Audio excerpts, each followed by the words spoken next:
आग्रह विकल्प उनका स्वागत करें।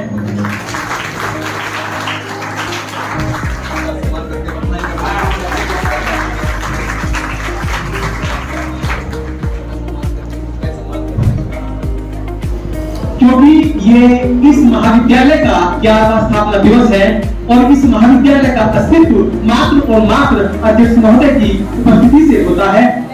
मैं आग्रह करूंगा, क्योंकि आज के हमारे अतिथि का व्यक्तित्व अत्यंत व्यापक है, तो महाविद्यालय के प्राचार्य महोदय से मैं आग्रह करूंगा कि आज के हमारे अतिथि का स्वागत करवाते हुए महाविद्यालय की विकास आचरण प्रस्तुत करें। स्मरण करते हुए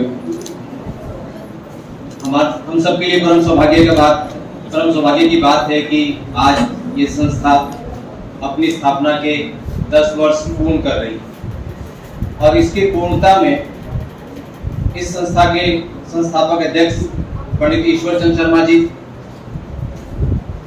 हमारी प्रबंध समिति के माननीय अध्यक्ष पंडित रामकुमार शर्मा जी, जो जिनके संरक्षण में आज का कार्यक्रम हो रहा है, आपके त्याग और तपस्या के बिना ये संस्था इस रूप में खड़ी ना हो पाती।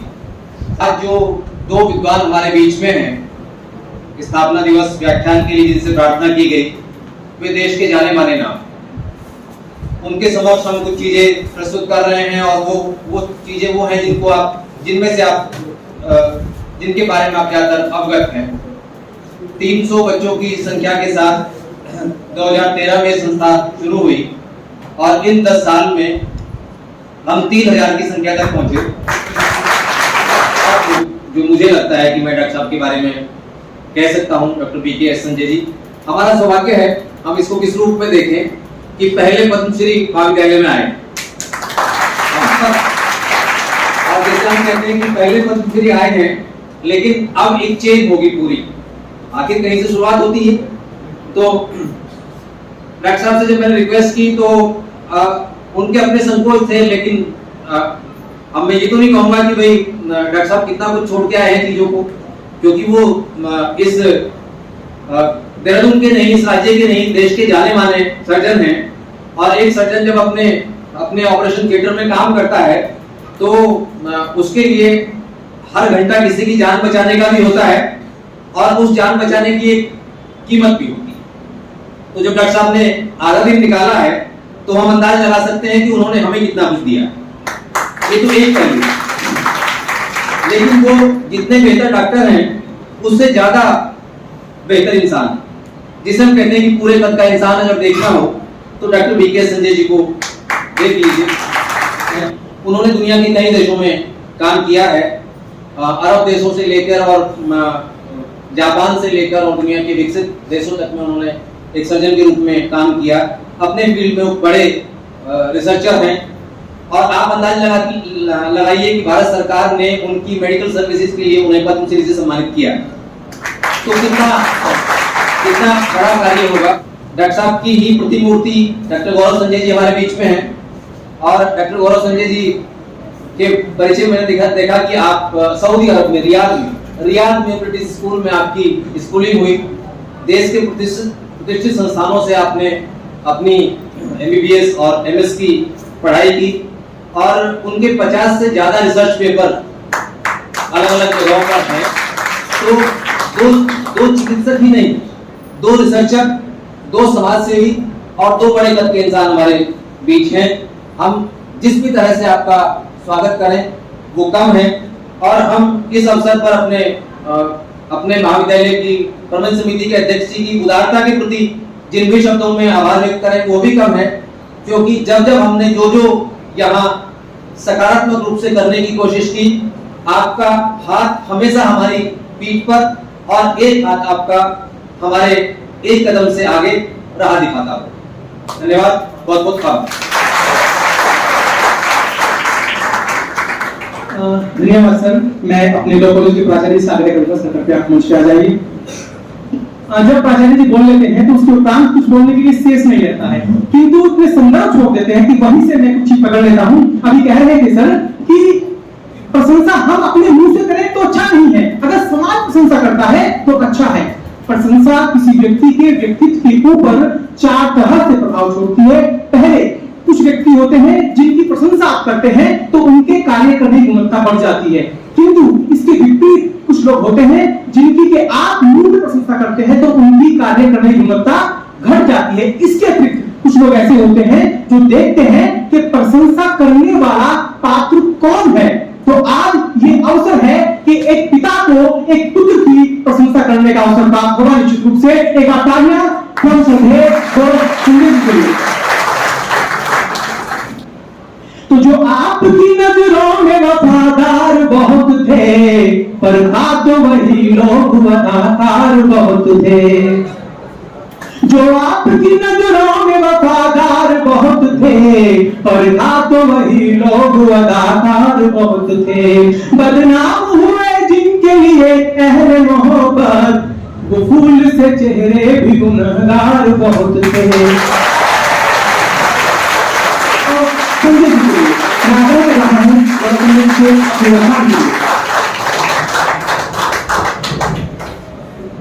जैसे शायद आप जितने अच्छे माली ना हो, लेकिन सर हम लोग तो ऑर्थोपेडिक सर्जन है, तो हम लोग को माली से तो नहीं कंपेयर करा जाता, परंतु हमें कारपेंटर से जरूर कंपेयर करा जाता है। तो शायद हम दोनों की प्रोफेशन अलग है, और ये बिल्कुल गलत कहना होगा आपका कि हमारे बच्चे देहरादून वालों से कंपेयर नहीं है, या ऊपर है या नीचे है। मेरे ख्याल से हर व्यक्ति उसमें एक क्षमता होती है कि वो एक अच्छा नागरिक बन सकता है, अच्छे काम कर सकता है, और आपकी संस्था जो कर रही है अपने रिसोर्सेज के हिसाब से वो काबिले तारीफ है।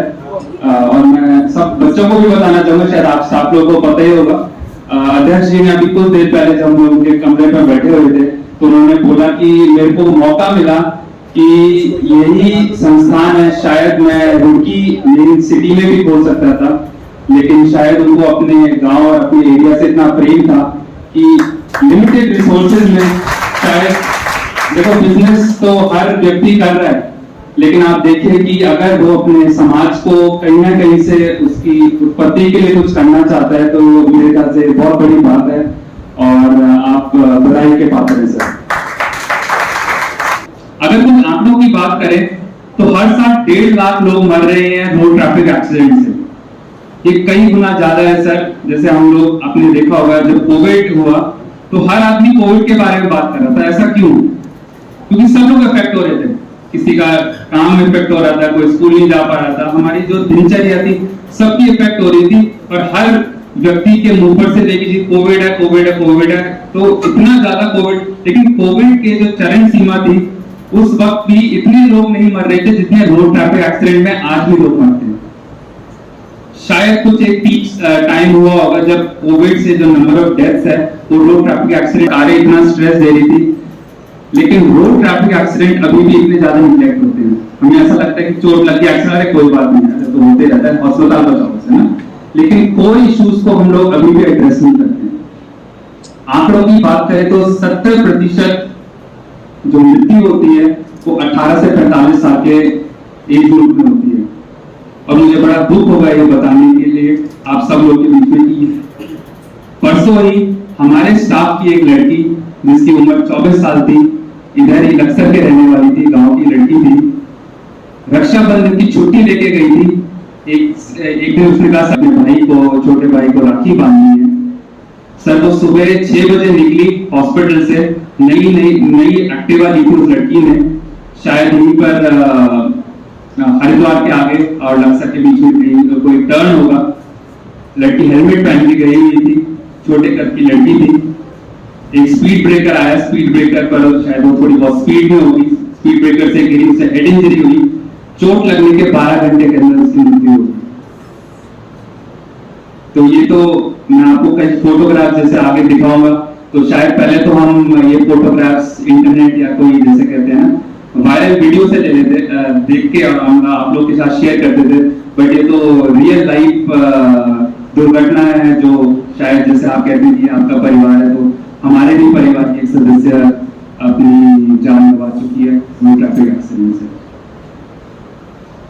और अगर हम बात करें कितने लोग एक्सीडेंट कितने हो रहे हैं, 5 लाख एक्सीडेंट हो रहे हैं, जिनमें से 3 लाख लोग डिसेबल हो जाते हैं। कहने का मतलब है कोई ना कोई फॉर्म ऑफ डिसेबिलिटी हो जाती है, कि अब तो चलने में तकलीफ होती है या उनकी जो भी अंग टूटता है, तो वो बिल्कुल नॉर्मल या 100% तक नहीं पहुंच पाती। और ये तब है जब आप कोई अच्छे डॉक्टर के पास पहुंच पाओ, अच्छे सर्जन के पास पहुंच पाओ, अच्छे हॉस्पिटल में पहुंच पाओ, वो भी टाइम पे। कई बार ऐसा होता है, चोट इतनी गंभीर होती है कि शायद अच्छे से अच्छे डॉक्टर भी उस चीज को ना ही वो उसको रिकंस्ट्रक्ट कर सकते हैं, ना ही उस जान को बचा पाते हैं। और जैसे हम कुछ देर पहले बात कर रहे थे अध्यक्ष जी के वहां पर ही कि नई सरकार आई है तो क्वालिटी ऑफ रोड्स है बहुत अच्छी होगी। आज के समय में कहते हैं एक्सप्रेस वे बन गया है। आप देखिए रुड़की से दिल्ली पहुंचने में 2 से 3 घंटे लगते हैं, जो पहले 6-7 घंटे लगते थे। लेकिन उसी 2-3 घंटे क्योंकि रोड की क्वालिटी इंप्रूव हो गई है, लेकिन जो एक्सीडेंट का जो फेटालिटी है वो बहुत ज्यादा बढ़ गई है सर। पहले के समय पर किसी को चोट लगती थी शायद एक ही हड्डी टूटती थी, आज के समय पर हेड इंजरी, चेस्ट इंजरी या पॉलीट्रॉमा है वो बहुत ज्यादा बढ़ गया। और अच्छी रोड के साथ जब से हम लोगों का इनकम जो बढ़ गई है, उसमें ड्रिंकिंग एंड ड्राइविंग बहुत ज्यादा बढ़ गई है सर। इतनी ज्यादा ड्रिंकिंग एंड ड्राइविंग बढ़ गई है कि आज के समय पर मैं तो खुद अपना उदाहरण दे सकता हूं। कॉलेज के समय पर शायद हमारे बैच में सर 10 लड़के भी दारू नहीं पीते होंगे, लेकिन आज मैं ये कह सकता हूं 100 के बैच में कम से कम 80 बच्चे जो है वो कोई ना कोई नशीला पदार्थ इस्तेमाल करता है। और ये तो सिर्फ लड़कों की बात कर रहा हूँ, आज के समय पर लड़कियां भी उतनी ही भागीदार हैं नशे में, गाड़ी चलाने में, क्योंकि अवेलेबिलिटी इतनी ज्यादा हो गई है। शायद मेरे पिताश्री उस वक्त 200-300 रुपए देते थे एक हफ्ते के, लेकिन आज के समय पर पेरेंट्स के लिए एक मिनिमम जैसे कहते हैं पॉकेट मनी है, वो क्योंकि उनकी आय दर बढ़ गई है तो 2-3-4 हजार रुपए दे रहे हैं। और जैसा कहने का मतलब है वो 4000 रुपए कहाँ जा रहे हैं शायद ना आपको पता है ना मुझे पता है। अगर हम सिर्फ उत्तराखंड की बात करें तो सन 2000 जब हमारा प्रदेश बना था तब 4 लाख रजिस्टर्ड व्हीकल्स थे। आरटीओ में जब हम गाड़ी खरीदते हैं तो कहीं ना कहीं हमें रजिस्ट्रेशन कराना पड़ता है। तो सन 2000 में जब ये स्टेट बना था तो 4 लाख व्हीकल्स थे और 2020 में 30 लाख रजिस्टर्ड व्हीकल्स हैं उत्तराखंड में। तो सरकार किसकी भी हो, चाहे बीजेपी की हो चाहे कांग्रेस की हो, तो रोड बनाने की जो क्षमता है वो तो बहुत लिमिटेड है। आप देखिए व्हीकल्स हैं वो 650% बढ़ गए हैं, 650%। तो चाहे एक्सप्रेसवे आप कितने भी बढ़ा लो, इतने नहीं बढ़ा सकते कि जो इतने सारे जो वाहन हमारे रोड पर रोज आ रहे हैं उसको अकोमोडेट करने के लिए ये रोड अभी भी इनसफिशिएंट है। जैसे क्या है कि अभी आज के समय पर शायद रुड़की दिल्ली हाईवे हमें खाली लगता है, बट कुछ सालों की ही बात है जब शायद ये भी वैसे ही बन जाए जैसे पहले के टाइम पर जो बाईपास रोड हुआ करता था। चोट लगती है, शायद आपने बहुत कम चोटें देखी हो तो कुछ फोटोग्राफ्स आपको दिखाने के लिए, ये टांग के पीछे के टांग के आगे का हिस्सा है, देखिए कितने बड़े बड़े जख्म हैं। इनको बचाने के लिए इनिशियली कोई ना कोई हमें शिकंजा लगाना पड़ता है। इसकी टांग जो थी दूसरे हॉस्पिटल में काटने के लिए बोल दी थी, ये मरीज अपनी टांग नहीं कटवाना चाहता था, उसने कहा भाई कोशिश करना चाहते हैं कि भाई ये टांग बचे। देखिए कम से कम 1 फुट का पीछे इसका स्किन ग्राफ्ट किया गया है। चोट इतनी गंभीर थी, आप देख सकते हैं कि ऐसा लग रहा है कि टांग के अंदर बॉम्ब फट गया है। जब ये इतने ज्यादा टुकड़े हो जाते हैं तो उसमें ये सारे टुकड़े निकाले गए, आप देख सकते हैं इतना बड़ा गैप है ऑलमोस्ट ये 12 सेंटीमीटर का गैप है। आज के समय पर हमारे पास कुछ टेक्निक्स होती हैं जिसको हम लेजर ऑफ टेक्निक कहते हैं। ये रशियन सर्जन है जिन्होंने ये डिवाइस किया था वर्ल्ड वॉर 2 के समय। और इसके ये आप देख सकते हैं एक एक्सरे है, ये नॉर्मल टांग है, ये टांग है जिसमें चोट लगी थी।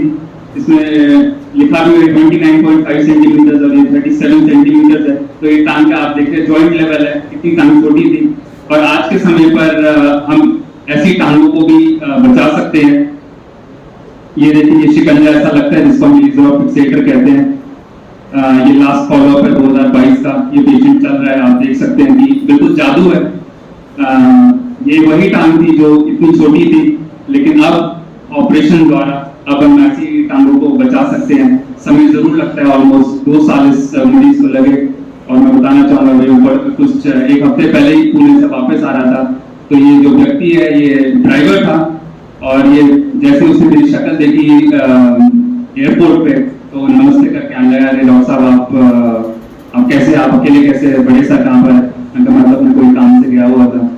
तो ये बिल्कुल सही से चल रहे हैं, बहुत खुश हैं। और फिर वहीं पर जैसा होता है कि जिसके साथ जो गुजरी हुई हो वो वहीं पर अपनी कहानी शुरू कर देता है कि डॉक्टर साहब ये तो आपके सामने इसलिए चल पा रहा हूँ कि आपकी बदौलत ही है, और ये तो टांग शायद मेरे पास होती भी नहीं अगर आप उसको बचाने की कोशिश नहीं करते। और शायद उसका हाँ, मैंने उसको बताया भी, मैंने कहा देखो राजेश उसका नाम था, मैंने कहा राजेश ये तो शायद आपके भाई की एक मतलब इससे छोटा भाई था, उसने उसकी पूरी ट्रीटमेंट के लिए उसने स्पॉन्सर किए, पैसे दिए, शायद उसके पास उस वक्त इतने अर्थव्यवस्था इतनी अच्छी नहीं होती तो शायद उसकी टांग बच भी नहीं पाती। कई बार ऐसा ये भी एक कहानी है, क्योंकि आप ये कॉलेज स्टूडेंट्स हैं तो मैं जरूर आप लोग के साथ शेयर करना चाहूंगा। अगर आपके पास देहरादून आने का मौका मिले तो एक आईटी पार्क रोड है, कोई गया आईटी पार्क रोड? गया? हाँ, लड़के तो सब गए। बहुत ही सुंदर रोड है, ठीक है, जैसे कहते हैं बॉलीवुड टाइप रोड है, फिल्मी रोड है। आप देख सकते हैं आसपास बहुत ग्रीनरी है, टर्न्स हैं। तो ये भी एक कहानी है, रियल लाइफ स्टोरी है। एक लड़का लड़की थे, तो घूम रहे थे, बहुत अच्छा मौसम था, जैसे देहरादून में बारिश होने लगती है तो कॉलेज वाले स्टूडेंट्स कई बार बंक मार लेते हैं। बंक मारते हुए सबसे ज्यादा या तो मसूरी की तरफ घूमते हैं, या अगर पास में रहना तो आईटी पार्क रोड पर घूमने की कोशिश कर रहे थे। लड़का लड़की ऐसे ही घूम रहे थे, और जैसा होता है अगर आप अपनी गर्लफ्रेंड के साथ घूम रहे हो तो हेलमेट उतारने का बड़ा मजा आता है। उसको भी अपना शायद लंबे बाल वाला लड़का होगा तो अपने ऐसे ही अपनी दुल्हन पे दिखाना चाह रहा होगा, तो हेलमेट होते हुए उसने क्या करा, हेलमेट को अपनी गर्लफ्रेंड को पीछे उसने पकड़ा दिया, क्या मौसम बड़ा अच्छा हो रहा है, चलो घूमते हैं। वो अपने मोमेंट्स में थे, लेकिन सामने देखा एक पुलिस की गाड़ी होगी ना, उत्तराखंड पुलिस। तो ऐसे अगर उत्तराखंड पुलिस वाला सामने आ जाए तो क्या होगा? बट नेचुरल जो उसकी नेचुरल रिएक्शन था उसका था, अरे हेलमेट फटाफट दे दीजिए। क्यों? क्योंकि चालान से बचना है ना, चोट लगे ना लगे वो तो अलग बात है। तो जैसे ही उसने उसको बोला कि हेलमेट पकड़ाया, तो लड़की भी उसकी मदद करना चाहती थी ना, तो उसने हेलमेट तो उसको पकड़ाया, लेकिन मतलब आगे जाके एक्सीडेंट हो गया। कोई बता सकता है क्यों? बाइक स्लिप हो गई होगी। गुड, ये तो नहीं था खैर। हेलमेट, हाँ, तो लड़की भी बहुत समझदार थी। आई थिंक ये लड़का जिसने जवाब दिया है वो भी बहुत फिल्मी है। तो लड़की ने क्या किया, उसने इसको जल्दबाजी में हेलमेट उल्टा पहना दिया। तो जब उल्टा पहनाया तो आप देख सकते हो कि ऐसी स्थिति होती है जैसे छोटा बच्चा गिर रहा है, तो शायद वैसे तो बच जाता, वो सिर्फ चालान देना पड़ता।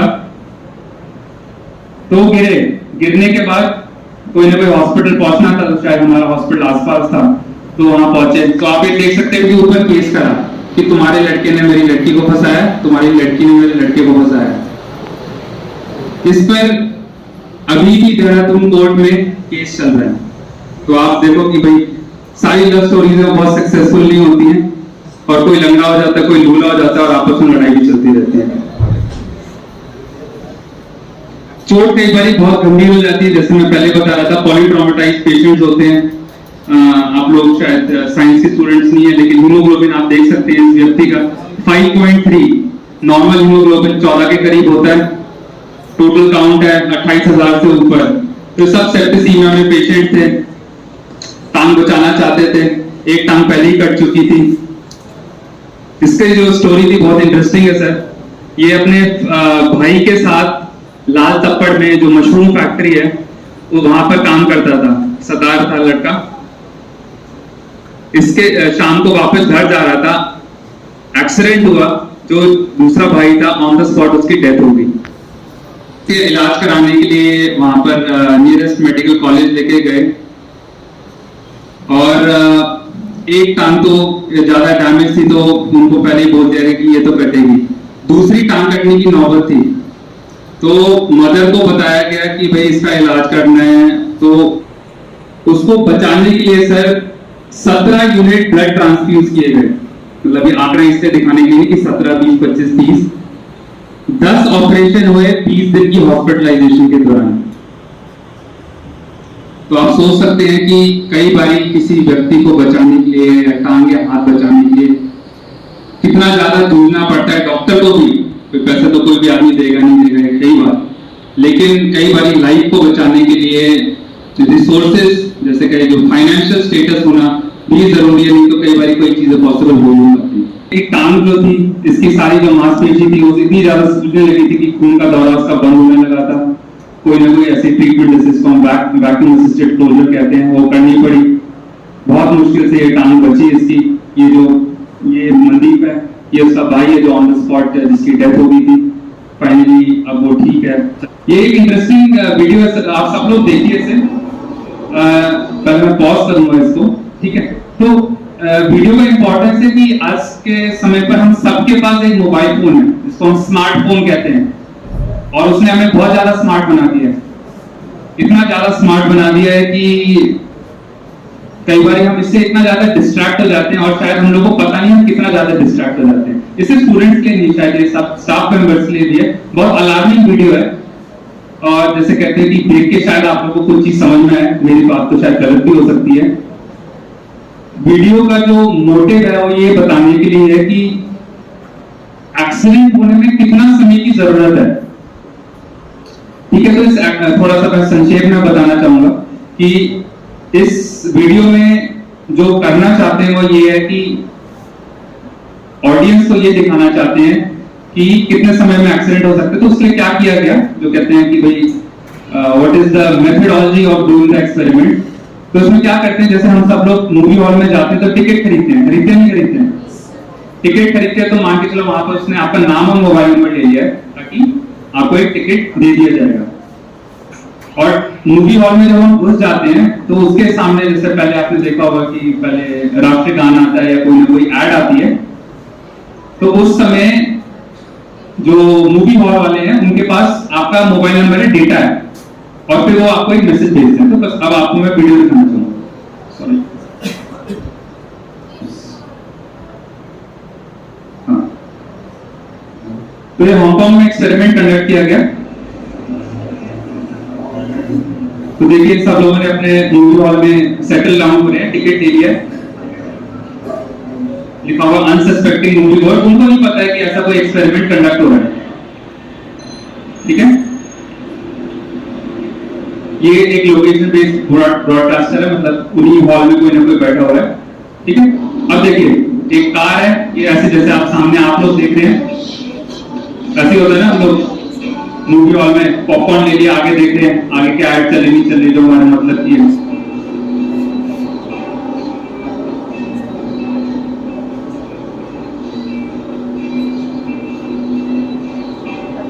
तो जैसा होता है आगे का बड़ा सिंपल है। ये देखिए, ये जो बंदा सेंट्रल ब्रॉडकास्टिंग में है, ये सबको एक एसएमएस भेजता है। ओके, एसएमएस ऐसी होता है हम लोग जब गाड़ी में बैठते हैं।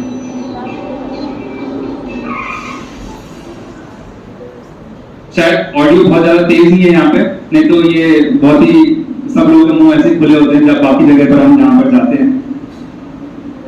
तो mobile use is now the leading cause of death behind wheels. इसका मतलब है कि आप गाड़ी चला रहे हैं और साथ में वो मोबाइल का भी इस्तेमाल कर रहे हैं, तो ये नंबर 1 कॉज है कि आप मर भी सकते हैं। आप देख सकते हैं कि एक सिंपल एसएमएस जो है, या एक सिंपल इंस्टाग्राम या व्हाट्सएप का मैसेज, हाय हेलो का मैसेज, कई बार आपके लिए कितना डेडली हो सकता है। कितना ही होता है ना, मैसेज आया, देख लो किसने मैसेज करा, दोस्त ने मैसेज करा, तो आपको 2 से 3 सेकंड लगते हैं, लेकिन माइंड जो है आपका उतना ही डिविएट या डाइवर्ट हो जाता है। ये कई बार हमने खुद देखा है कि स्टीयरिंग पर जब आपका दिमाग है कि भाई मोबाइल फोन पर तो शायद एक रिप्लाई का हाय वापस लिख दूं, लेकिन it hardly takes 2 to 3 seconds for an accident to occur, and it can be so deadly and so grievous. बहुत सिंपल, आई थिंक आप लोग तो सब बड़े बच्चे 18 साल से ऊपर हो, हेलमेट जरूर पहनो, ठीक है, लेकिन हेलमेट ऐसे मत पहनो। ये आपने देखा होगा, हेलमेट पहनने, गर्मी का मौसम है, ऐसा लगता है कि घुटन होगी हेलमेट पहनने के लिए। शायद घुटन तो होगी, लेकिन शायद आपको हेड इंजरी से आप बच सकते हो, ठीक है। और ऐसे भी हेलमेट मत पहनो, कॉलेज से ऐसे बहुत सारे लड़के वापस घर जाते होंगे, ठीक है। तो इसमें शायद ड्राइवर तो पक्का बच जाएगा, वो क्यों बचेगा, क्यों बचेगा? बहुत कॉमन सिंपल सी बात है ना, उसके पास तो सपोर्ट है, ठीक है। उसने दोनों हाथ में, एक एक्सीलेटर पर हाथ है, एक दूसरे ब्रेक वाले साइड पर हाथ है, तो उसका तो हैंडल पर हाथ है, चांसेस कम है कि उसको ज्यादा चोट लगे। लेकिन ये पीछे वाले का ये कहां जाएगा, ये उड़ते हुए जाएगा, ठीक है। दूसरे देखिए आप, हेलमेट कौन से हेलमेट है ये हेलमेट है सिर्फ चालान बचाने के लिए, कि आप पुलिस वाले से बहस कर सकते हो कि अरे नहीं हेलमेट तो पहना हुआ जी, मेरा चालान कैसे कर रहे हो आप, इसको हेलमेट नहीं बोलते हो, ये हेलमेट कोई काम का नहीं है। ये माइनिंग एक्ट होते हैं, ठीक है, कि सर पर थोड़ी सी कोई चीज गिरे, 2-3 किलो का कोई पत्थर गिरे तो शायद वो बचा ले, लेकिन ये इम्पैक्ट ऑफ फोर्सफुल इंजरी को नहीं बचा सकता है। तो हेलमेट होना बहुत इंपॉर्टेंट है, और अच्छा हेलमेट होना बहुत इंपॉर्टेंट है।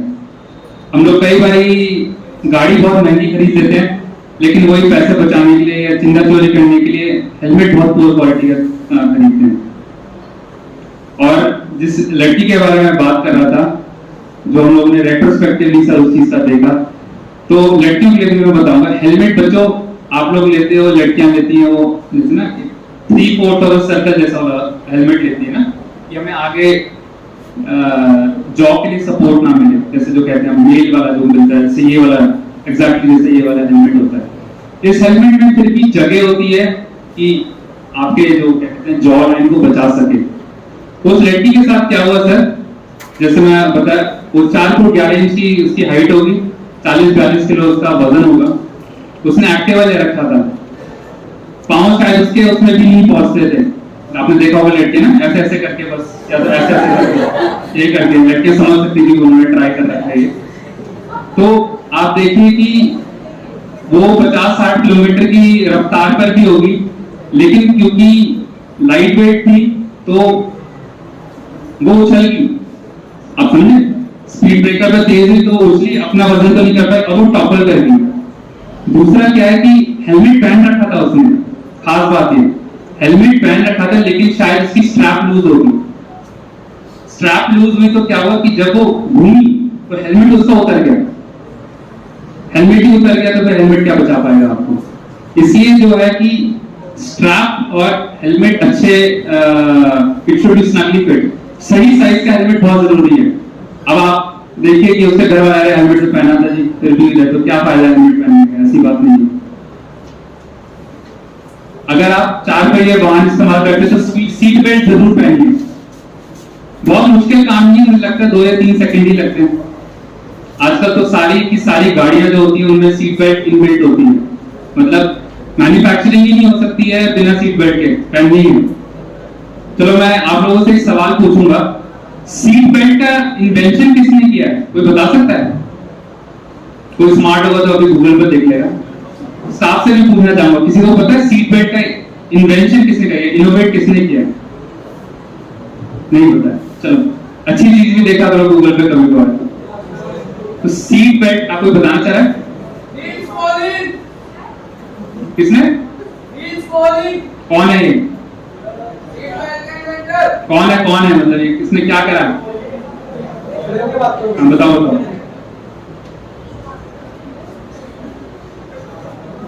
बताओ। नहीं मैम ठीक है, वो तो मैं जवाब पूछ रहा था उससे, कौन है ये? चलो एनीवेज फॉर द पब्लिक मैं आप लोगों को बताना चाहूंगा, वॉल्वो एक कंपनी है, वॉल्वो ने सीट बेल्ट का पेटेंट लिया था sir, and the owner of Volvo, जैसे हम कहते हैं ना कि कुछ बड़े व्यक्ति भी बहुत कई बार सोचते हैं सोसाइटी के लिए, जैसे आप लोगों ने कहा कि हम लोगों ने पेटेंट कराया। पेटेंट का मतलब है कि अब इस चीज की जो मतलब जो आपके जो प्रोडक्ट है, इसमें आपका नाम तो है ही है या आपका अधिकार तो है ही है, अब आप इसको कैसे इस्तेमाल करते हैं ये आपके ऊपर है, कहने का मतलब है कमर्शियल पर्पस के लिए।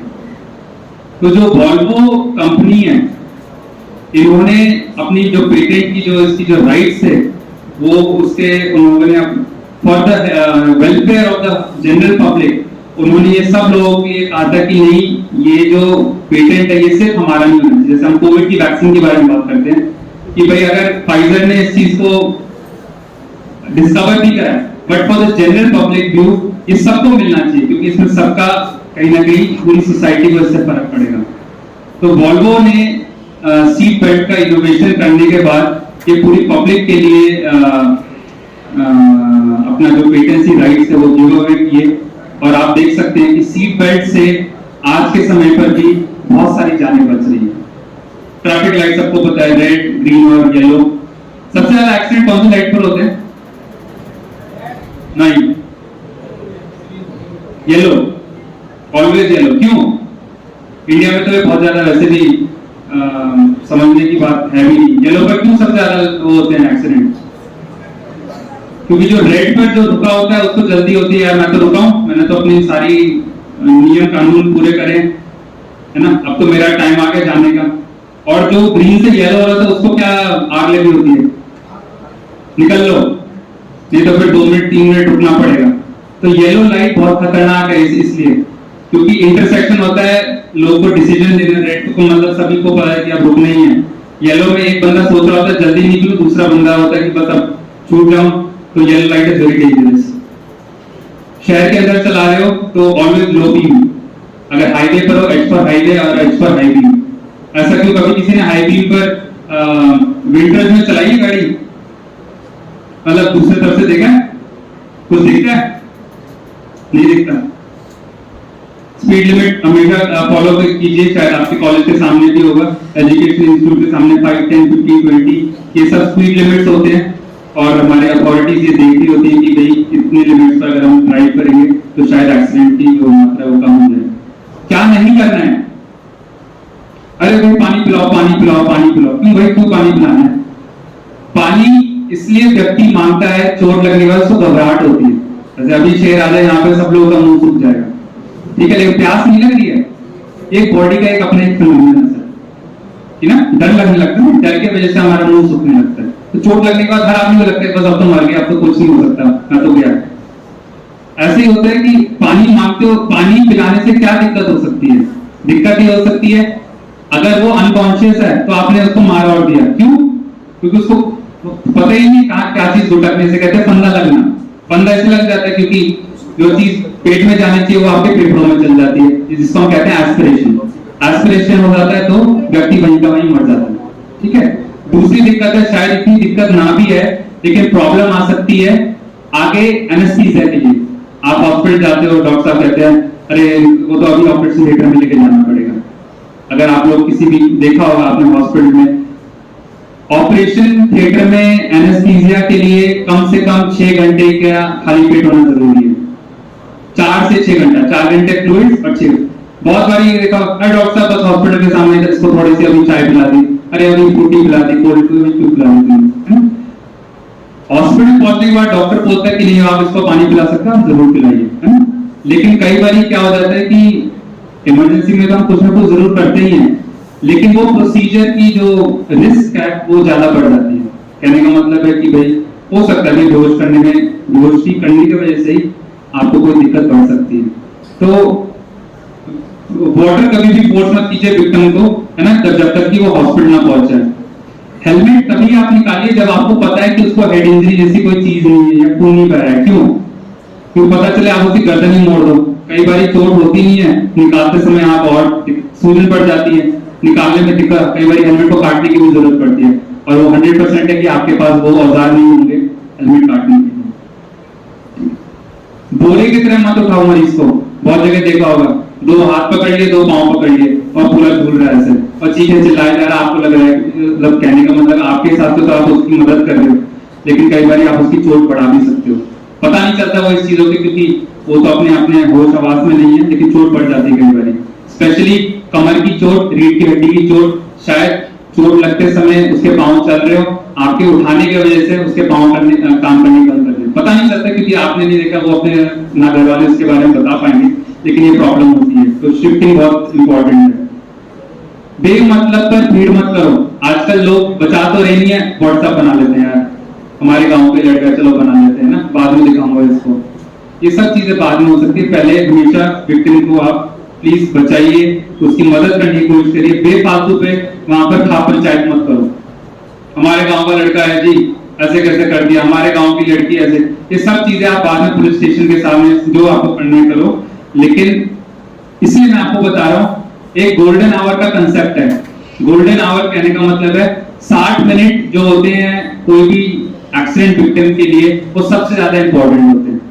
आप उसी वक्त की लड़ाई झगड़ा और सब ये सब चीजें करते रहोगे तो हो सकता है कि जिसका उसका जीवन शायद बच सकता था वो शायद ना बच पाए। आपने देखा होगा हाईवे पे लोग उल्टे रास्ते से उल्टे तरीके से आ रहे हैं और सर चौड़ से आते कि भाई दिख नहीं रहा मैं साइड से चल रहा हूँ, क्या साइड से चल रहा है, तू पहले उल्टे रास्ते से चल रहा है, हमें क्या बताने आ रहा है। अब बस वही वाली बात है, कौन किस पर चढ़ रहा है, किसके साथ क्या दुर्घटना हो रही है, ये रोज की आम बात है। जहां पर 1 वे लिखा हुआ है वहां पर भी 2 वे या 3 वे चल रहा है, जहां पर लिखा है 4 व्हीलर ही चल रहे हैं वहां पर भी 2 व्हीलर चल रहे हैं, वहां पर ही बैलगाड़ी चल रही है। आदमी कहता है मैं कहां से निकालूं, वहां कहां से निकालूं। बट आप देखिए जब हम सब एक सिंक्रोनाइजेशन में नहीं चलेंगे वहीं पर एक्सीडेंट्स होते हैं। आपने शायद हाल में ही वीडियो देखा होगा, मेरठ एक्सप्रेसवे पे जो स्कूल बस थी सुबह के समय पर बिल्कुल ऑपोजिट डायरेक्शन से आ रही थी, तो सब कितना भयानक एक्सीडेंट हुआ है। और शायद हाँ उस वक्त मैंने शाम को ही न्यूज चैनल पर देखा था कि इस पर जो फाइन है सर वो 5,000 रुपए। कहने का मतलब है अगर वो पकड़ा चाहे या सरकार भी कुछ करना चाहे तो इट इज ओनली 5,000 रुपीज। और आप देखिए 5,000 रुपए में आज के समय में पट्टी भी नहीं होती है और जो फाइन है वो 5,000 रुपए है। तो how easily we can get away by doing these offences which can be life threatening. तो इंसान की जो शायद वैल्यू है वो शायद 5,000 रुपए ही है। ये हम लोग को सबको चिंतन करना है कि क्या 5,000 रुपए है या 5 करोड़ रुपए है या उसकी कोई मूल्य नहीं है। जैसे हम कहते हैं जीवन अमूल्य है, बट शायद हम उस चीज को ना ही हम उस चीज को सीरियसली लेते हैं। और मैं सब लोग को यही कहूंगा कि आप ट्रैफिक रूल्स को जरूर पढ़िए, सिर्फ पढ़िए नहीं आप उसको फॉलो भी कीजिए। और अगर आपको ट्रैफिक रूल अच्छे आते हैं दूसरे को भी बताइए कि नहीं ऐसा करना है ऐसा, क्योंकि क्या है कि हम सब लोग एक दूसरे से ही सीख रहे हैं। आपका दोस्त हेलमेट लगा रहा है, आप उसको कुछ नहीं बोलते हो तो उसको लगता है सही चल रहा है, सब बढ़िया है ना। अगर आप उसको बोलेगा हेलमेट पहन के चलते हैं तो शायद उसको भी अच्छा लगेगा, शायद वो भी सेफ रहेगा, आप भी सेफ रहोगे। तो ऐसे ही शायद हम लोग जनरल चेंज लेके आ पाएंगे इस देश में, क्योंकि बहुत मुश्किल है, इतनी डाइवर्सिटी और डिस्पैरिटी और सब चीजें हैं और कहीं ना कहीं हमें कुछ ना कुछ करना है। और ह्यूमन लाइफ बहुत ही बड़ा रिसोर्स है। हम लोगों ने तो जैसे कहा कि खुद ही कुछ 2 दिन पहले देखा है कि जो व्यक्ति अभी आपके साथ था शायद कल सुबह आपके साथ ना हो और उसका कारण शायद एक रोड ट्रैफिक एक्सीडेंट हो सकता है। तो सब लोग संचेत रहिए और शायद थैंक यू वेरी मच। कह सकता हूं कि आज निश्चित रूप से मैं आपके इस व्याख्यान की प्रशंसा कर रहा हूं और इसकी वजह यह है कि जब सड़क सुरक्षा सप्ताह मनाया जाता है तो उस समय बहुत सारे लोग आकर के यहाँ पर व्याख्यान करते हैं, वो पुलिस विभाग से होते हैं या परिवहन विभाग से होते हैं, किंतु वो छात्रों के साथ में इस प्रकार से जुड़ नहीं पाते हैं। इतने सार्वजनिक तरीके से इतनी सरल भाषा में वो अपने विषय को नहीं बता पाते हैं जितनी सरल भाषा में और तार्किक तरीके से आपने अपने विषय को रखा है।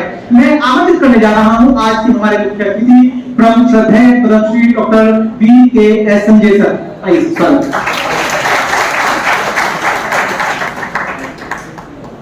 सबसे पहले मैं आप लोगों से अनुरोध करूंगा कि आप लोग एक शपथ लें, वो गौरव के लेक्चर का एक हिस्सा।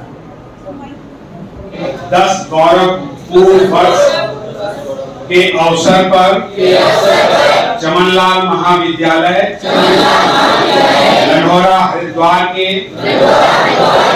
11वें स्थापना दिवस समारोह के 1 सितंबर 2023 को हम सब मिलकर यह शपथ लेते हैं कि हम अपने और जनहित में यातायात के नियमों को सीखेंगे, पालन करेंगे। जय हिंद।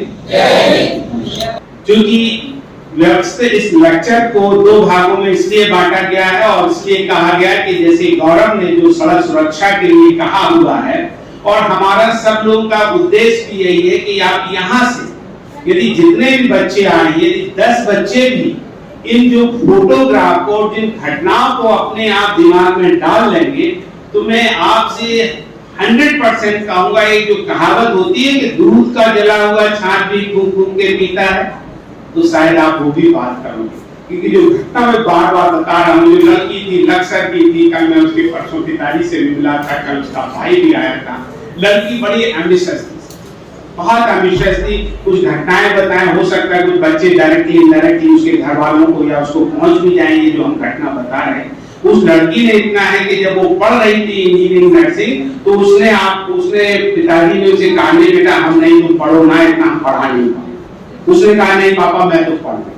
तो उसने अपने साधन से जिस तरह से भी उसने नर्सिंग की, और नर्सिंग इसने मुझे बताया भी बात कि पापा सर हमारे ये पापा जी ये नहीं चाहते ये है, तो अब उसके और देखिए कि जब ये बच्चे इतने जिद्दी हो जाते हैं, तो इनकी जिद, आप भी जिद करिए लेकिन अच्छी करिए। अब उसने वो जिद तो अच्छी थी कि स्कूल गई, वो ठीक बात। अब उसने जिद कर ली कि मुझे स्कूटी लेनी, और स्कूटी भी देखिए उस लड़की ने EMI से ली, क्योंकि उसे जो पैसे मिलते थे तो उसने सोचा होगा कि हम इसी में से 1000-2000 में सुविधा होती, वाहन से इसमें कोई बात नहीं है, जरूर उससे सुविधा होती। लेकिन आप ये देखिए कि उसकी जिद, परसों रात को हम लोगों की बड़ी सेवा करती थी और बहुत अच्छा है। कोई भी आप जैसे आए, अरे हल्का जाना चाहे ले आना, वो बिल्कुल आप ऐसे समझिए कि वो आपके घर की है, इस तरह से आपकी सेवा करे, उसमें इतनी अच्छाइयां थी। और कोई आपका काम अच्छा करता तो आपको उससे लगाव भी होता। इसकी घटना घटी है 30 तारीख को, 29 की रात को उसने, मेरी पत्नी ने कहा कि मैं मम्मी यहाँ उसको आना था, तो हमने कहा अलका तू घर चलेगी तो हम तुझे ले चलेंगे, अपने साथ चलना, हम हरिद्वार में छोड़ देंगे, नहीं तो हमें लडोरा में लेक्चर देना है। तो कहती नहीं सर मैं इसके बाद आपके साथ नहीं चलूंगी। तो मैंने कहा पता नहीं कि वैसे तो अपनी आप कहती थी, बुरा भी मान जाती थी, अरे सर आप हरिद्वार तक गए और मुझे लेके नहीं गए। तो मुझे लगा कि यार भाई इसको बताएं। कहती नहीं सर क्योंकि राखी है तो मैं 2 दिन पहले चली जाऊंगी, मैंने छुट्टी ले रखी है और मैं चली जाऊंगी, फिर मैं आपके साथ अगली बार नहीं जाऊंगा। उसको रात में बोला भी मेरी पत्नी ने कि तुम स्कूटी से ना जाओ, स्टाफ ने भी बोला कि तुम अभी, एक तो वो छोटी थी और उसको नहीं था और दूर की है, तो वो लेके आई उसको, स्पीड ब्रेकर गिर गई। और जो घटना आपने बताई वो है, आप देखिए कि एक लड़की 24 साल का छोटा भाई है, 2 बहनें हैं, माँ बाप हैं, और वो सच में यदि लड़की जिंदा रहती तो वो अपने, मैं आपको इस बात का आश्वासन देता हूँ, मैं कह भी सकता हूँ उसके व्यवहार के, वो अपने भाई बहनों के लिए बहुत कुछ। अब आप इस घटना से सिर्फ इतना सीख लीजिए कि यदि आपकी भाई बहन होती, यदि बहन उसको लड़कियां बहन मान लें और लड़के उसको थोड़ी देर के लिए भाई मान लें, तो आप सोचिए कि जिसके घर में एक घटना घटी उसका कितना नुकसान हुआ, आप इसका अंदाज लगाइए। मैं ये नहीं कहता हूं माँ बाप को नुकसान नहीं हुआ, जरूर हुआ। माँ बाप उनके तो 4 बच्चे थे, एक बच्चा कम भी होगा तो 3 से भी कोई बेटा बेटी कह लें, बेटा बेटी का प्यार पा लेंगे। लेकिन उस भाई के लिए देखिए कि जिसके लिए गार्जियन थी वो लड़की, वो उसका होगा, किसी बच्चे का गार्जियन खत्म हो जाए तो उसका क्या भविष्य होगा, उसका अंदाजा। जिसे कहा हुआ था, मेरा अपना था कि मैं आपको कुछ ऐसी चीजें बताऊं अपने अनुभव से जिनको कि आप खुद इन चीजों को देख सकें, परख सकें और इनको अपने जीवन में प्रैक्टिस भी कर सकें। यहाँ पे कुछ स्लाइड्स इस तरह की हैं जो अभी की नहीं, साल 2 साल की नहीं, कई स्लाइड्स इसमें कई सालों की भी हैं। कुछ स्लाइड्स ऐसी हैं जो मुझे भी मेंबर ऑफ पार्लियामेंट के साथ इंटरेक्ट करने का मौका मिला था, वो था। और लास्ट तो अभी हमने उत्तराखंड टेक्निकल यूनिवर्सिटी में उनके इंडक्शन प्रोग्राम में एक कार्यक्रम किया था। मैं आपको एक बात बताऊंगा, आप इस बात से सहमत हैं कि नहीं कि भोजन, शिक्षा, स्वास्थ्य बुनियादी आवश्यकताएं। यदि मैं ये कहूं कि मैं अपने जीवन की बात करूं तो मैं गांव में पैदा हुआ और पैदा होने के बाद माँ बाप ने भरपेट भोजन दिया, इसलिए मैं जिंदा हूं। क्योंकि आज भी 50% बच्चे अपने देश का 5वां जन्मदिन नहीं मना पाते और 5 साल के बाद स्कूल भी भेजा, हिंदी मीडियम में, सरकारी स्कूल में। और सच में कहूं ये कोई शर्म की बात नहीं, आज से आप 60 साल पहले देखिए क्या सिनारियो था, तो अपना फट्टा ले जा। लेकिन और उसी बीच में यदि बीमार पड़े तो हमारे माँ बाप ने इलाज कराया, और यदि इलाज डॉक्टर मिला तो अच्छा है, नहीं मिला तो जानवरों के डॉक्टर से इलाज कर दिया, जिंदा तो रहा सर। आज जीवित हूं, शिक्षित हूं, स्वस्थ हूं, शायद इसीलिए यहाँ पर खड़ा हूं। आप समझते हैं आपके जीवन में इसके अलावा कोई चौथी चीज का महत्व है? नहीं। आपके अध्यक्ष जी को कह रहे हैं नहीं है। आप लोगों को क्या अनुभव कहता है अब तक के इसमें 20 साल में? यही सच है और हमें इस सब का महत्व समझना चाहिए। आज देखिए सरकारें क्या कर रही, सरकारें साहब ये कर रही कि भोजन, शिक्षा, स्वास्थ्य, आप देखिए ये तीनों चीजें व्यापार के सिद्धांत पे चल रही। और व्यापार का भी सिद्धांत तो कोई बड़ी बात नहीं है। व्यापार का सिद्धांत जो चल रहा है वो ये चल रहा है 1 2 का 4 4 2 का 5। जहां हमें 1 रुपए कमाना चाहिए हम 4 रुपए कमा रहे हैं, और जहां 4 रुपए लगाना चाहिए वहां 1 रुपए लगा रहे हैं। जब इस तरह की व्यवस्था होगी तो परिणाम क्या होंगे वो हमने अपने देश में 70 साल में देख लिए। और जिस तरह यहाँ पे इस तरह का रहेगा तो क्या भविष्य होगा उसको आप समझ सकते हैं। मैं तो समझ भी रह रहा हूँ, कह भी रह रहा हूँ। वो क्यों? क्योंकि मेरा नाम संजय है, और संजय का आप मतलब समझते होंगे। चूंकि इसमें व्यवधान के कारण हमने स्लाइड के माध्यम से 23 अगस्त 2023 को भारत चांद के दक्षिणी ध्रुव पर पहुंचने वाला पहला देश बना, हमारा देश भारत। आपके इस मंच के माध्यम से इसरो के सभी वैज्ञानिकों को बधाई के पात्र हैं। हम सब भारतवासियों के लिए बड़े गर्व की बात है। मैंने तो अपनी बधाई और शुभकामनाएं सोमनाथ जी को भी लिखी हैं और मास मीडिया में भी। मैं आप सबको भी बधाई देता हूं और आपके उज्जवल भविष्य के लिए शुभकामनाएं देता हूं कि आने भविष्य में अपने देश का परचम मंगल और शनि पर है। एक बात मैं और यहाँ पर बताना चाहूंगा, कहावत है जितनी चादर हो उतना पैर पसारो। यह बात सच है, लेकिन मैं यहाँ पर यह बताना चाहूंगा कि चादर छोटी हो या बड़ी, कीमत सबकी होती है। इससे तो आप सहमत हैं? यदि मानकर चले कि चादर सिल्क की है तो वह महंगी भी होगी और छोटी भी होगी, लेकिन सिल्क की कीमत में हम कॉटन की बड़ी चादर तो खरीद सकते हैं। जैसा कि हमारे इसरो के वैज्ञानिकों ने 600 करोड़ रुपए में चांद पर पहुंच गए और उत्तराखंड का 4 धाम राष्ट्रीय मार्ग 12,000 करोड़ खर्च करने के बाद भी अभी बद्रीनाथ और केदारनाथ नहीं पहुंचा। इसलिए ये बधाई के पात्र हैं और खास तौर से उन बच्चों से मैं सुझाव भी देना चाहता हूं, अपील भी करना चाहता हूं कि आप ये ना समझिए कि सिर्फ गाड़ी वाला ही आपके गांव से रुड़की IIT पहुंच जाएगा। आप पैदल भी IIT रुड़की पहुंच सकते हैं यदि आपका दृढ़ निश्चय है और उसके लिए, उस लक्ष्य को पाने के लिए आप मन से मेहनत करें। मुझे लगता है हमारे इसरो के वैज्ञानिकों ने यही किया होगा। केवल 600 करोड़ के खर्चे से चांद पर पहुंच गए और जिन लोगों के पास 600 करोड़ का बजट था वह नहीं, 600 करोड़ ही नहीं, इसमें कमी है सर, 600 लाख करोड़ का बजट था, वो नहीं पहुंच पाए। वो आपने देखा हो रशियन रॉकेट वहां नहीं पहुंचा।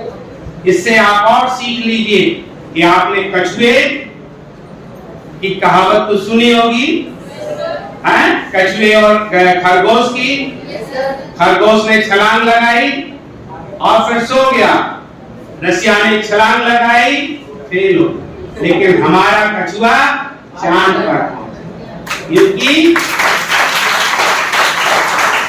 एक और इससे सीख लीजिए, हम लोगों को प्रकृति के से लड़ना नहीं है, हमें प्रकृति के साथ चलना है। इसरो के वैज्ञानिकों ने क्या किया, वो इसलिए नहीं गए कि यदि आपको सीधे छलांग लगानी है, क्लिफ पे चढ़ना, माउंटेन की क्लिफ पे चढ़ना बहुत मुश्किल होता है, लेकिन उसी पगडंडी से चढ़ना, चोटी पे पहुंचना आसान होता है।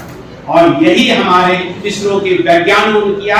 उन्होंने गुरुत्वाकर्षण का लिया और पलायन कर लिया, धीरे धीरे धीरे धीरे धीरे धीरे बढ़ते रहे, इसीलिए उनको लगे 40 दिन। वैसे आप लोगों को पता है चांद की दूरी कितनी है पृथ्वी से? कौन बताएगा? चलिए मैं आपको बताता हूं, 4 लाख किलोमीटर। और रॉकेट की रफ्तार होती है 20,000 किलोमीटर 1 घंटे की। तो सिर्फ आपको 20 घंटे लगने थे, वही रशियन ने और चांद पे पहुंचे।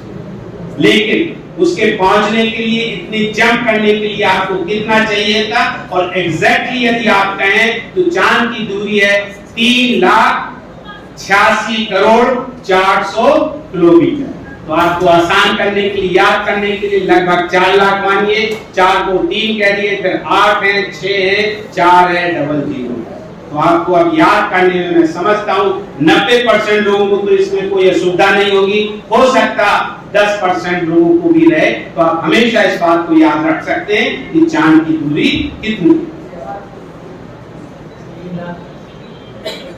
मैं यहाँ पर बैठे हुए सभी अतिथियों का और बच्चों का, सभी लोगों, महानुभावों का और आप सब लोगों का, शिक्षकों का, कर्मचारी जो बैठे हुए, छात्राओं का और जो भाई बहने, उन सब लोगों को नमस्कार करता हूं। और हर व्यक्ति से आज से सपना लेने के लिए कहेंगे, मैं चांद पर भी जाऊंगा, लेकिन वह इस बात को नहीं समझ पा रहे, कहीं भी जाएंगे, रहेंगे तो जीने के लिए और से चीजें होनी चाहिए या नहीं चाहिए। मुझे आज चमनलाल महाविद्यालय के 11वें स्थापना दिवस समारोह के अवसर पर यहाँ पर आमंत्रित करने के लिए सबसे पहले मैं चमनलाल महाविद्यालय की प्रबंध समिति के अध्यक्ष रामकुमार शर्मा जी का, प्राचार्य डॉक्टर सुशील उपाध्याय जी का एवं महाविद्यालय के सभी पदाधिकारियों का आभार प्रकट करता हूँ। मैं जो सुशील जी के बारे में बता रहे थे वो यहाँ पे नहीं है। मेरा इनसे परिचय हुआ था एक रेडियो के प्रोग्राम में, जिसमें मन की बात के, मोदी जी के मन के रेडियो कार्यक्रम के मन की बात के 100वें कड़ी में मुझे भी उसमें एक पैनलिस्ट बुलाया गया था, तभी वहां पे हुआ था। फिर उन्होंने मेरा परिचय करवाया था आप जो IAS अकेडमी के थे उनके इनसे, तब मेरा इन्होंने मेरी पुस्तक का उनके यहाँ चर्चा भी हुई थी। और आज भी यहाँ पर सुशील उपाध्याय जी हैं जिन्होंने के सूत्रधार का काम किया। मैं आपको यहाँ पर फैलाऊं, मैं यहाँ पर अपने बारे में बताऊंगा। ये आपके बहुत लोगों के साथ यही जीवन गुजर रहा होगा। मैंने एक कविता लिखी है, उसका शीर्षक है फैलाओ। गांव में पैदा हुआ, वहीं पे पला बड़ा, बचपन से हर दिन मैंने सोना, चांदी, तांबा, पीतल, लोहा, हर धात को भट्टी में जलते हुए देखा, पिटते हुए देखा, पिटने के बाद फैलकर उसकी पतली चद्दर होते हुए। मैंने केवल देखा ही नहीं, जीवन भर भोगा है और जो भोगा है उसी को रचा। जीवन भर हम जलते रहे, वह पीटते रहे और धात की तरह हम पिटते रहे, कभी इच्छा से कभी अनिच्छा से। हम चद्दर बनते रहे और इस चद्दर बनने की प्रक्रिया में कुछ लोग हमें संभालते रहे और हम फैलते रहे। और यही फैलाव आज हमें यहाँ ले आया।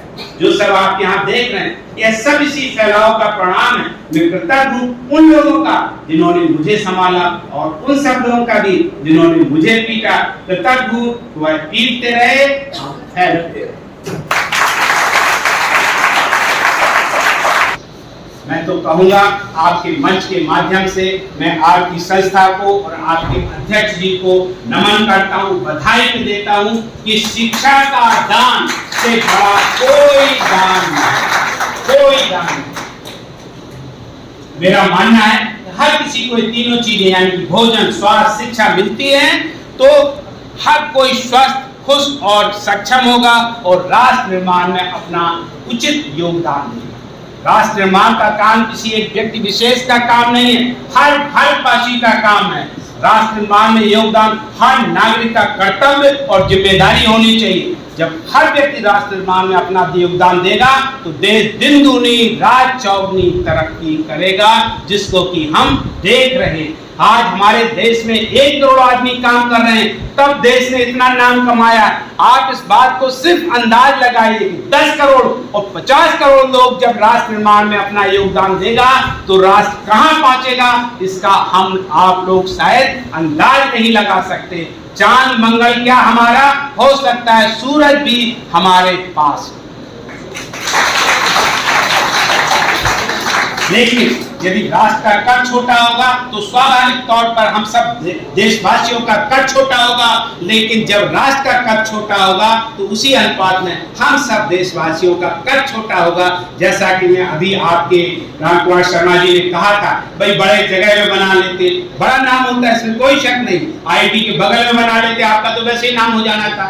यदि पड़ोसी बहुत अच्छा हो तो आपका तो नाम वैसे ही जान जाते, भाई कहाँ रहते, उनके पड़ोस में रहते। बिल्कुल ये सच बात है। लेकिन जब हर जगह पे यहाँ के लोगों को भी मिलेगा तो हर आदमी, और इस बात को हमारे माननीय प्रधानमंत्री ने पिछले 9 सालों में अपने विभिन्न कार्यों से साबित कर दिया है। इसलिए मैं माननीय प्रधानमंत्री नरेंद्र मोदी जी का एवं उनके सभी सहयोगियों का इस मंच के से हृदय से धन्यवाद देता हूं, बधाई देता हूं और उनके आगे के सभी कार्यों के लिए अपनी शुभकामनाएं देता हूं।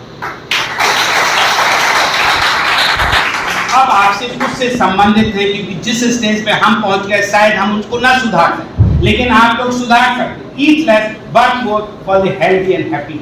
मैं आप सब लोगों से कहूंगा, घड़ियां होंगी आपके पास, सबके पास पैंट होंगे, गाड़ियां भी होंगी। मैं ये कहूंगा कि आपके घर में नहीं है तो एक 500 रुपए की वेइंग मशीन और खरीदो, सब कोई खरीदो सब। उसका कारण बताऊं क्या है, कोई कमी नजर आएगी तभी तो हम कहेंगे।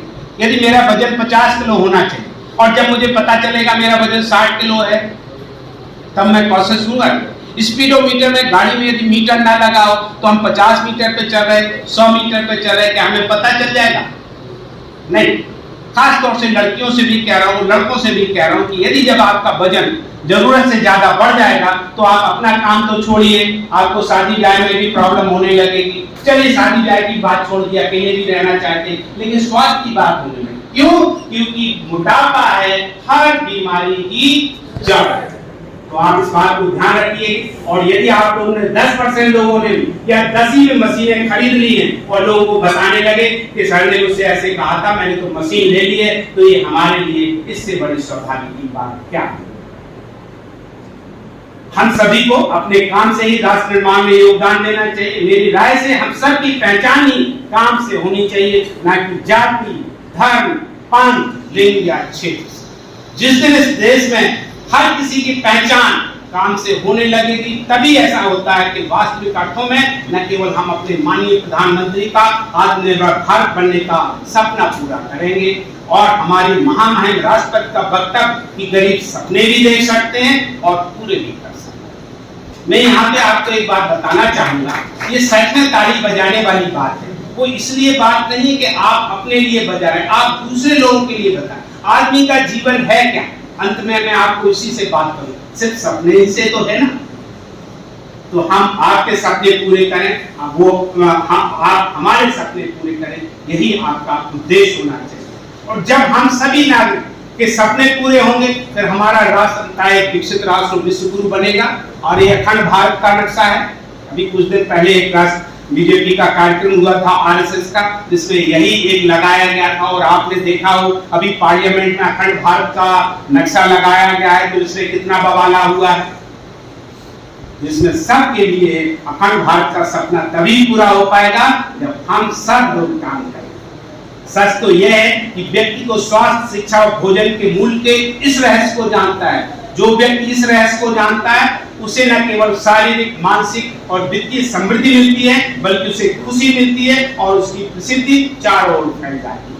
ये हमारी ही फोटो है, ये ब्राजील में लिया गया है, माराकाना स्टूडियो है, जहां पे आपने देखा हो अभी वर्ल्ड कप हुआ था 2016 में, फीफा का वर्ल्ड कप 2016 में हुआ था, ये उसी स्टेडियम की। और तभी जब आप स्वस्थ होंगे, अच्छे होंगे, शिक्षित होंगे, तभी फिर सब आपको ये चीजें मिलती हैं। मैं समझता हूं जैसे मुझे मिली है, और आप जब सब आप लोग इन सब चीजों को विकसित करेंगे तो आप लोगों को भी। हर्षवर्धन हमारे बैचमेट भी हैं, जो हेल्थ मिनिस्टर है, हम लोग एक ही रहे। फिर हमें ये जो संस्था है, जो आपकी नारायण सेवा संस्थान, इन्होंने महाकुंभ में हमें सम्मानित किया था। ये हमारे आयोग के प्रेसिडेंट, देखिए इसकी ये नहीं है, इन्होंने कहा था अरे संजय फोटो तैयार हो, क्या मैं हाथ लगा लूं? तो मैंने उनसे कहा था कि आप जरूर हाथ लगाइए। मैं तो एक ऐसा दोस्त हूं कि अपनी स्त्री को आप लोगों को भी हाथ लगवाने के लिए मौका देता हूं। क्यों? क्योंकि ऐसी स्त्री किसके पास होती है? कभी आप लोगों ने आम्रपाली का नाम सुना होगा? नहीं। देखिए आम्रपाली के पिताजी का इस देश के लिए कितना बड़ा योगदान था, आप अंदाज लगाइए। उसके शब्दों में है कि यदि उसने आम्रपाली को जिस राजा को दे दिया, खून खराबा हो जाएगा। तो सच में महाभारत में भी तो वही हुआ। तो कितना दार्शनिक, कितना दार्शनिक। मेरा मानना है चलने फिरने का महत्व हमारे हृदय और फेफड़ों से ज्यादा है। यदि हम लोगों के पैर नहीं चल रहे होते तो आज हम यहाँ ना होते जहां हम पहुंच गए। ये सच है ना? तो इसको मैं इस ढंग से कहता हूं, उसके दूसरे शब्दों में कह सकते हैं, यदि हम लोग अपने पैरों से चलकर स्कूल नहीं गए होते तो आज हम यहाँ नहीं होते। और मैं ऑर्थोपेडिक सर्जन हूं, जिससे मैं पैरों के चलने का महत्व बहुत अच्छी तरह से समझता हूं। यदि मैं कहीं पर बाहर चलते हुए किसी भी लंगड़े व्यक्ति को देखता हूं तो मैं उससे बात करता हूं और उसे अस्पताल आने की सलाह देता हूं। के चलने को मैं इतना महत्व देता हूं कि मैंने चलने के ऊपर कविता लिखी है, जिसको मैं आपको सुनाना चाहूंगा। इसका शीर्षक एक्चुअली एक बार मुझे दूरदर्शन वालों ने कहा, डॉक्टर साहब आप कवि भी हैं तो एक कविता लिखिए 15 अगस्त के पहले। यार मैंने कहा मैं कवि तो हूं, लेकिन मैं ऐसा भी कवि नहीं हूं, मैं तो एक साइंस वाला हूं। फिर भी कहते आप लिखिए डॉक्टर साहब, कुछ भी लिखेंगे अच्छा हो जाएगा। तब मैंने इसके लिए एक कविता लिखी थी, चरे बेटी चरे। इच्छा से जन्म होता है कर्म का, और कर्म से फल का, फल से ही नई इच्छा का। जीवन भर यही चक्र चलता रहता है, और यही चक्र देता है गति, और यही देता है प्रगति। जीवन का यही है स्वाभाविक शक्ति कि गति ही जीवन है, ठहराव है मृत्यु। जीवन का यही है स्वाभाविक शक्ति कि गति ही जीवन है, ठहराव है मृत्यु। सनातन जीवन प्रतीक का महत्व है। आज लोकतंत्र में भी प्रतीक का महत्व है। हमारे राष्ट्र ध्वज में भी एक प्रतीक नीला चक्र अशोक का, जो प्रतीक है धर्म का और कर्म का, जिसका हर स्थिति और परिस्थिति में एक है संदेश, चरे वेती चरे वेती, अर्थात चलते रहो चलते रहो। क्योंकि चराती चढ़तो भगा, अर्थात चलने वाले का भाग्य चलता है। आजादी के पहले देश का एक संदेश था विदेशियों के लिए, भारत छोड़ो यानी चले जाओ। आज आजादी के अमृत महोत्सव पर संदेश है देशवासियों के लिए, चलते रहो यानी चले बेटी चले बेटी। यही हो हम सबका धर्म, यही हो हम सबका कर्म, बड़े हम स्वर्णिम युग की ओर, जहां हो शांति और समृद्धि। चरे बेटी चरे बेटी चरे बेटी चरे बेटी।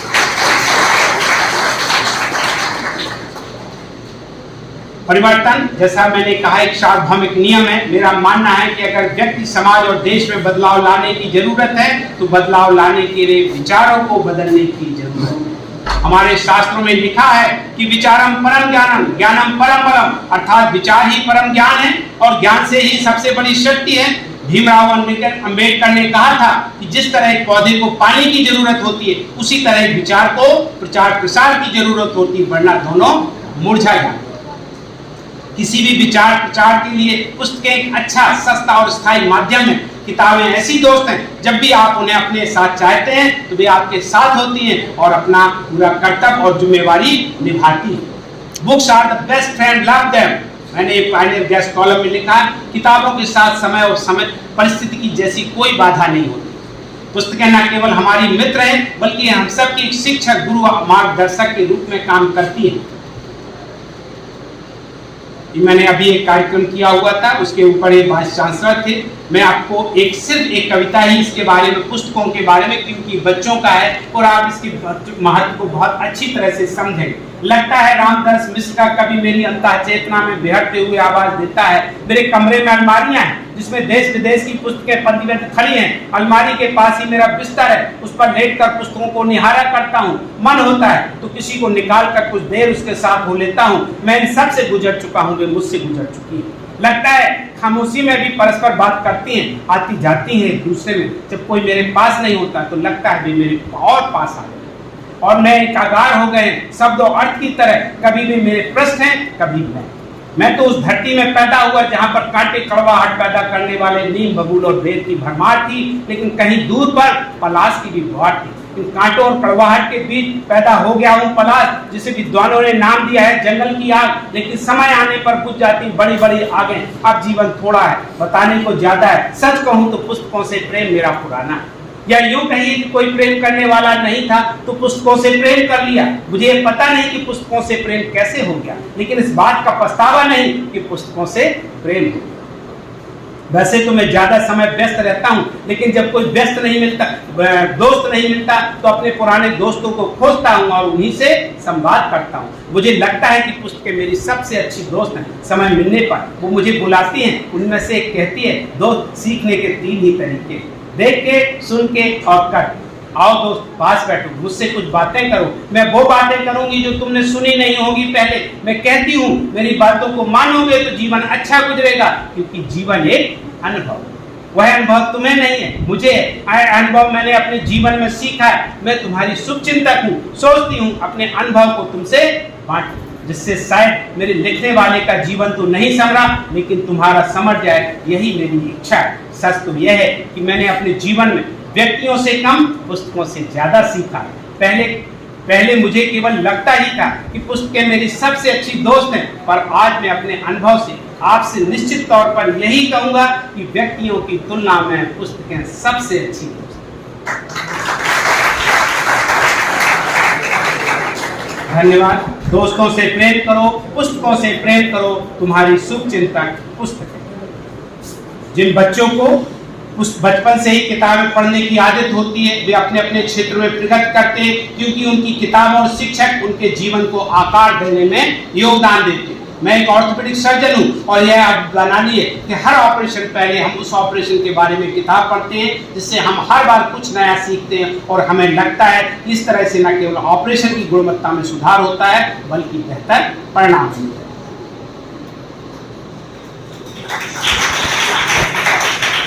मैं इसको कम करने सिद्धांत का नया विचार दिया है, जिसके बारे में यहाँ पर यह कहना चाहूंगा कि हमें ड्राफ्ट के सिद्धांत का पालन करना।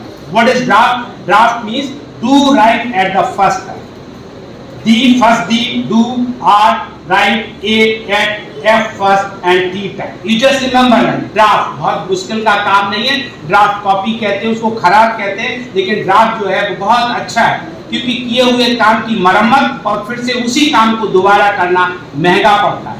आपने पैसे के प्रति ईमानदार और सच्चे रहें और आप जो कुछ भी करते उसे बेहतर करें। मेरे आप सभी छात्रों को एक अभिभावक की तरह सुझाव है, you do what you love, if not possible then love what you do.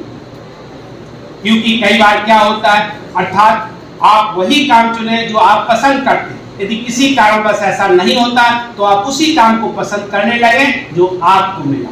मैं आप लोगों को एक और सुझाव देना चाहती हूँ। लड़के लड़कियां शादी होती है, करते हैं, आपको लगता है जिस लड़की को पसंद कर रहे थे नहीं मिली, कोई बात नहीं, मिल गई बहुत अच्छा, लेकिन जो मिल गई उसको भी उतना ही प्यार करना। और ये दोनों के साथ, लड़की के लिए भी, लड़की, मैं अपना उदाहरण देता हूँ। आप सोचते हो कि हमारी कोई लव मैरिज हुई होगी तो आपको ये कैसे शक होता है कि लव मैरिज नहीं तो मैं अपनी पत्नी को कम प्यार करता हूं।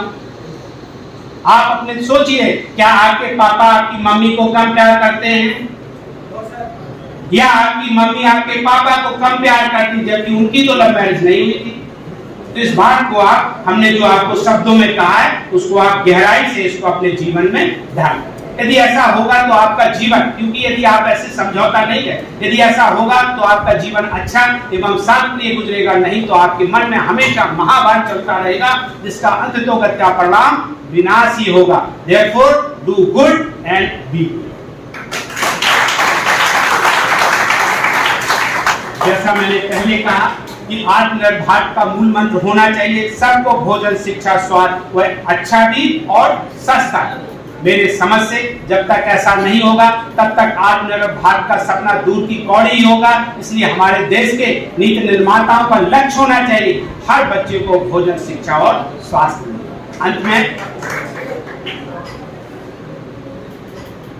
अंत में मैं आपको, आपके महाविद्यालय के विद्यार्थियों को, शिक्षकों को, कर्मचारियों को एक कविता के, अपने ही कविता के माध्यम से आपको धन्यवाद देना चाहता हूँ, शुभकामनाएं देना चाहता हूँ। मुझे आशा है आप मुझे 5 मिनट और दें। सपने हमारे और आपके, यह कविता क्रिया नहीं बल्कि प्रतिक्रिया है। एक कवि कहते हैं, कैसे कटती उनकी रातें जो सपने नहीं देखी। मैं कहता हूं, कैसे कटते उनके दिन जो सपने नहीं देखते। सपनों को देखना सीखो, रात के नहीं बल्कि दिन के भी।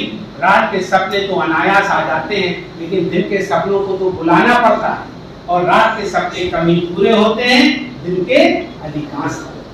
कभी कहते हैं सपने होते हैं आकाश की तरह अनंत, क्षितिज की तरह अजनबी। मैं कहता हूं अनंत को भी तो नापा जा सकता है, जैसा हमारे वैज्ञानिकों ने नापा और पहुंच गए मंगल। अजनबी को भी तो बनाया जा सकता अपना, जैसा हमारे पूर्वजों ने बनाया। हम सब की तरह वह भी तो मिलने से पहले अजनबी ही रहे होंगे, लेकिन मिलने के बाद मंत्र दिया, बस दो कुटुंबकम, जिसका मतलब है पूरी दुनिया एक परिवार। कहते हैं वे अपने सपने बेच दो, उनकी तरह मैं भी परेशान हूँ, क्या खरीदूंगा अपने सपने बेचकर। सपने ही तो सच्चे होते, अपने होते, यदि सपने ही बेच दिए तो बचेगा क्या जीवन। सपने ही तो सच्चे होते हैं, अपने होते, यदि सपने ही बेच दिए तो बचेगा ही क्या जीवन में। सपने ही तो आधार है हमारे और आपके जीवन के। इन सपनों की नींव पर तो आज ये इमारत खड़ी है हमारी और आपकी। जैसे जैसे सपने बढ़ते हैं वैसे वैसे जीवन बढ़ता है। मैं तो कहूंगा सपनों को बुनो, पालो, पोसो, बढ़ाओ अपनी पूरी लगन और मेहनत से। सपने ही तो भविष्य है हमारा और आपका। हाँ, अपने सपनों को पूरा करने के लिए दूसरों का सहयोग दो, और दूसरों के सपनों को पूरा करने के लिए अपना सहयोग दो, क्योंकि जीवन का आधार ही है। क्योंकि जीवन का आधार ही सहयोग। सहयोग के बिना हम सबकी उत्पत्ति नहीं हुई होती। सहयोग के बिना हम सबकी उत्पत्ति नहीं हुई होती, ना ही होता इतना विकास एवं विस्तार। आज यहाँ जो पूरा हो रहा ये सपना ही तो था, और क्या। हमारे सपनों को संवारने के लिए आपको धन्यवाद, और आपके सपनों को संवारने के लिए हमारी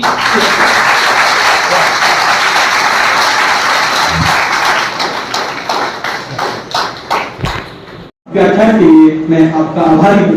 इससे पहले कि मैं अध्यक्ष भाषण की घोषणा करूँ, मैं आप सबको अवगत कराना चाहता हूँ कि हमारे इस महाविद्यालय में कारगिल शहीद जितेंद्र शर्मा जी की स्मृति में एक पुरस्कार दिया जाता है। ये इतिहास विषय में सर्वाधिक अंक प्राप्त करने के लिए प्रदान किया जाता है। इस वर्ष ये पुरस्कार बीए तृतीय वर्ष की छात्रा सानू पुत्री रामकुमार को प्रदान किया जा रहा है। मैं अपने मुख्य अतिथि से और प्रबंध समिति के अध्यक्ष महोदय से, प्राचार्य महोदय से, अग्रवाल जी से आग्रह करूंगा कि इस पुत्री शानू को इस वर्ष ये पुरस्कार प्रदान कर हम सबको गौरवान्वित करें। तो पूज्य परम श्रद्धेय बाबा जी के चरणों में नमन करते हुए आज के हमारे मुख्य अतिथि डॉक्टर संजय जी एवं उनकी टीम को महाविद्यालय पढ़ाने में ढेर सारी बधाइयां और शुभकामनाएं। डॉक्टर साहब, हमारे लिए बड़े गौरव और सौभाग्य का विषय है कि आज हम अपने 10 वर्ष पूर्ण करने के उपरांत जो हमारे मन की इच्छा थी, अगला जो हमारा 10 वर्ष का कार्यक्रम हो वह हम स्वास्थ्य से शुरू करें। तो भगवान ने ऐसी हमें आप जैसी शख्सियत दे दी कि उन्होंने प्रेरणा दी कि अगला जो हमारा 10 वर्ष होंगे उनमें वे चाहेंगे कि महाविद्यालय की ओर से एक अच्छा सा हॉस्पिटल इस जनता के लिए जो आसपास के उसमें हम आपका सहयोग चाहेंगे। उन बच्चों का भी आह्वान मैं करना चाहता हूँ कि वो बच्चे भी हमारा सहयोग करेंगे अपने कार्यों के माध्यम से, अपने माध्यम से, कि हमारा जो अगला 10 वर्षीय लक्ष्य है इसको पूर्ण करने में आपका हमें सहयोग चाहिए। और इस कॉलेज के महाविद्वान प्राचार्य जिन्होंने आप जैसी शख्सियत को यहाँ कॉलेज में आमंत्रित किया वो भी बधाई के पात्र हैं, और उनकी पूरी टीम, शिक्षक वर्ग, कर्मचारी वर्ग, लॉ कॉलेज के शिक्षक प्राचार्य सभी इस स्थापना दिवस के उपलक्ष्य में सभी लोग बधाई के पात्र हैं। डॉक्टर साहब, ये महाविद्यालय 300 छात्रों की संख्या को लेकर इस क्षेत्र में शुरू किया गया था अपने बाबा जी और पिताजी की प्रेरणा से। बाबा जी हमारे ज्यादा पढ़े लिखे नहीं थे, ये मुझे प्रेरणा कहां से मिली वो मैं आपको बताना चाहूंगा। वो मात्र 5वीं या चौथी पास होंगे, अगर उनके मन में ऐसी लालसा कि उस टाइम 170 वर्ष पहले उन्होंने अपने सारी व्यवस्थाएं को अपने को कब्जे में करके अपने बड़े पुत्र को काशी जी पढ़ने भेजा, तो उनके मन में तब से कि ऐसी लालसा थी कि मेरे बच्चे पढ़े लिखे और आगे समाज को मार्गदर्शन करें। उसी परिप्रेक्ष्य में उनसे मुझे प्रेरणा प्राप्त हुई। उस प्रेरणा के माध्यम से करीब आप मान लो कि उनकी डेथ 72 में हुई, उसके बाद में 2013 में ये महाविद्यालय को स्थापित किया उनकी प्रेरणा से।